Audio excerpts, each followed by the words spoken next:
Hi, welcome to Million Tutorial session.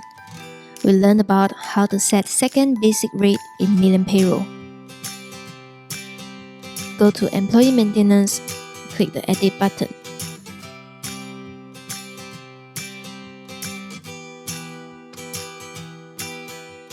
Right-click the blank space and select Enable Second Basic Rate.